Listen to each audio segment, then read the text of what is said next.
I read in some interviews that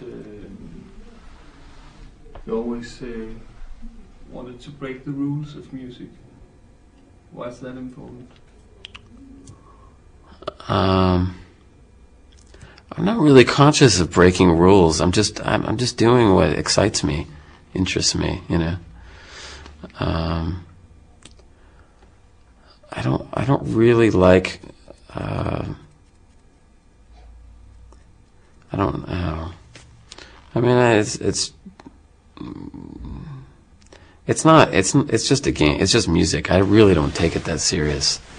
People take it far more serious. I mean, that's what my new record is a reaction to, I think. I think I was you know, I was just in the studio having fun. I wasn't really trying to make anything profound. And I don't think music needs to be that. And I think that kills music. It stifles it. That people go, you know, musicians reach a certain level and they think that they have to tap into some wisdom or profundity that doesn't, you know, sometimes music does achieve that, but, you know, I think for the most part it should just be an amusement. It should be something that helps lighten the load of our of the baggage that we carry around in life, you know. It's not escapism, it's not a getaway, it's not to block out the world, it's just to give some relief, you know.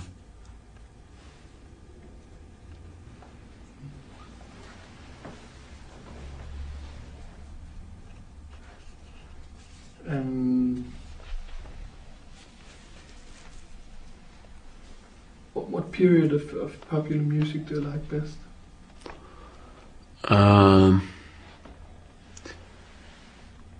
There's not really any period I like the best. I mean, the mid-'60s were interesting because there was so much experimentation.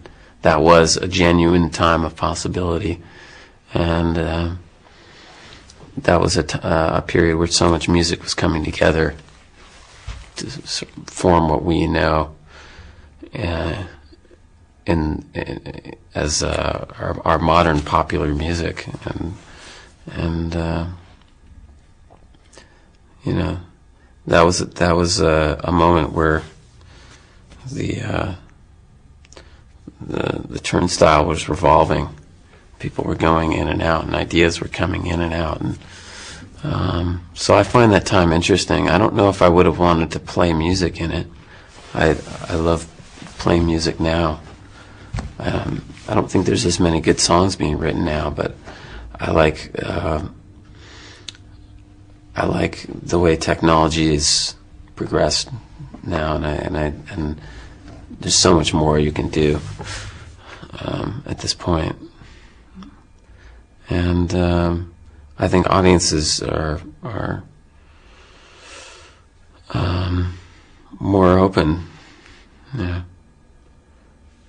I think music was really radical at that time, but society was very conservative, very uptight. I mean, I wasn't there obviously, but I've read a lot of accounts that, you know, the 60s were a couple of dozen freaks running around, and the rest of the world were totally straight with suits and ties, and, you know, it wasn't as freaky a time as we're led to believe, you know.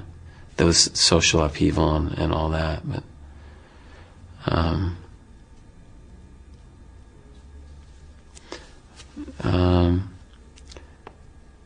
and it was also a time where people weren't so saturated. You could do something that could really make an effect, you know.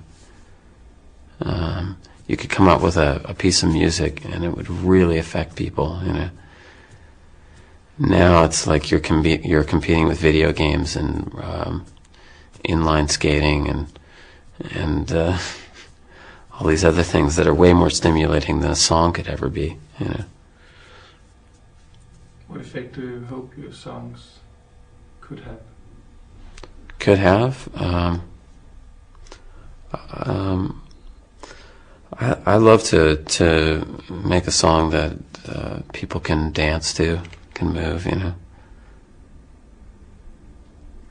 I think that's the hardest thing. I think it's much easier to make people cry than to dance.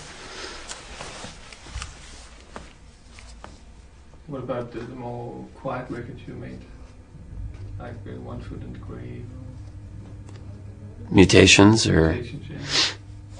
what about them? Is there another ambition in them? Is there what? Another ambition of making people dance? No, those aren't.